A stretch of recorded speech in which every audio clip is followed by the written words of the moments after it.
folks. Mary Derbyshire here, wanting to talk to you today about Malcolm Bach's Master the Art of Running. I am with Marie Hodges from Buenos Aires, and she is here to talk to us about what it was like to have a course down in Buenos Aires for Alexander Technique teachers, and what brought her to wanting to take Malcolm's amazing course. Hi, Mari, how are you? Great to have you.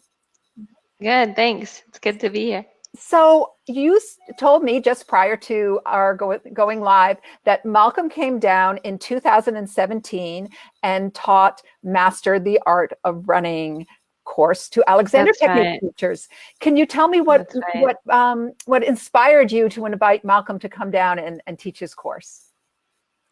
Well, I was inspired to join the training course because throughout life I've always run, sometimes more, sometimes less, and I've always ended up hurting myself one way or another.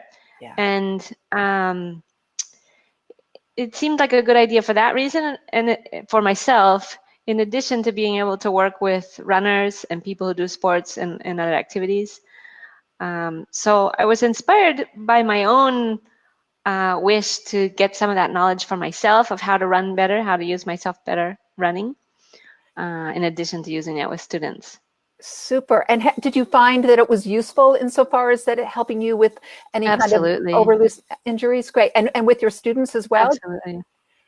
Yeah, I happily have not injured myself since I started, since I did the training with him. Yeah, I've been really happy with that. I've changed my whole outlook on how I run. It's been helpful with students. I've had classes with students where we go to the park, we meet at the park and run, or we'll start in the studio and then go to the park and run. So that's been really fun. And I've also used it just in general in my classes, even with musicians, the ideas that I learned with Malcolm. Yeah, I find the same thing, Mari, that that it has inspired my teaching in many more ways than just running or walking. Do you find that you can apply what you learned from Malcolm to teach your students how to walk better? Definitely.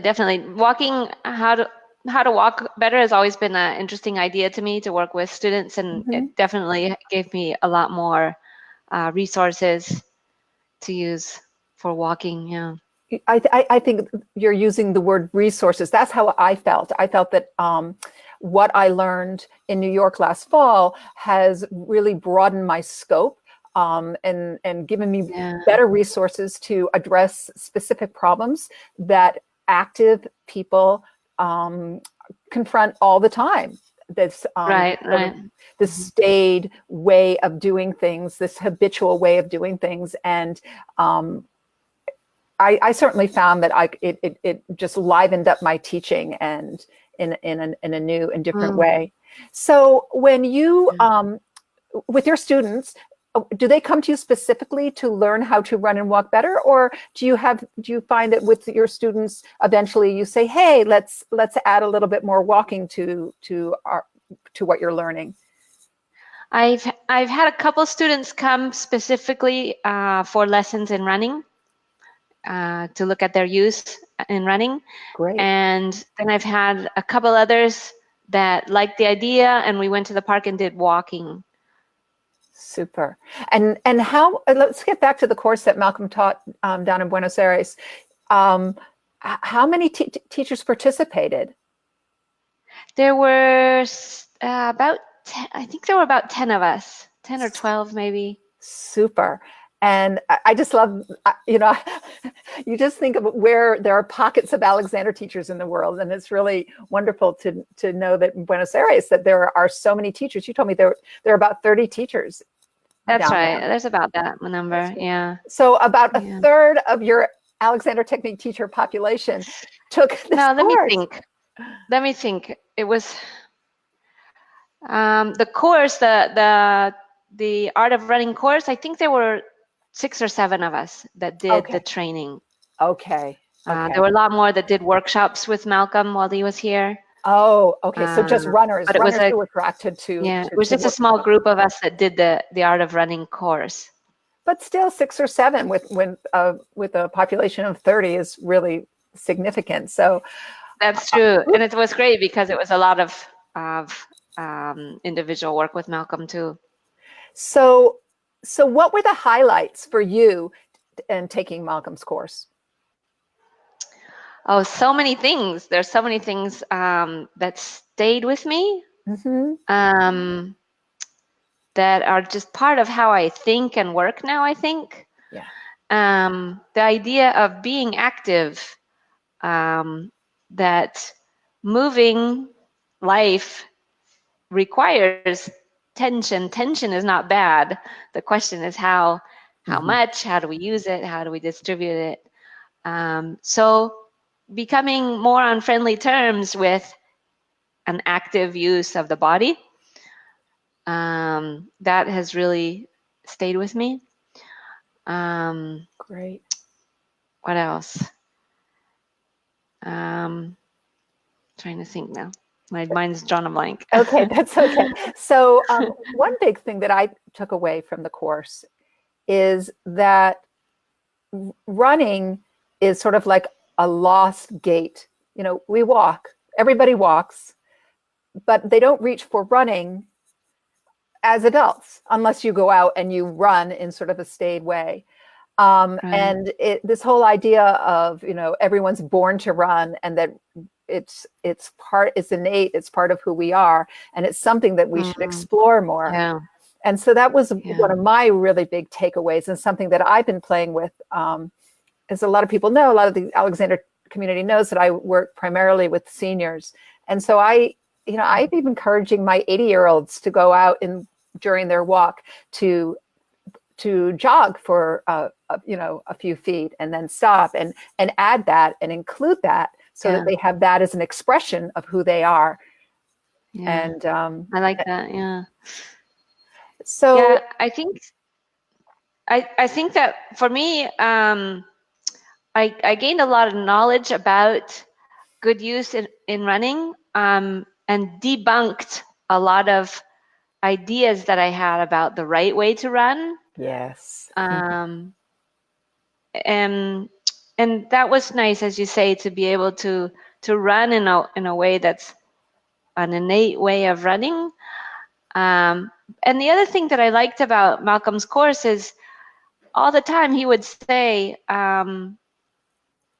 he would emphasize, don't just take my word for it. Go out there and investigate. Right. Do your research. Go out and try it and see what happens.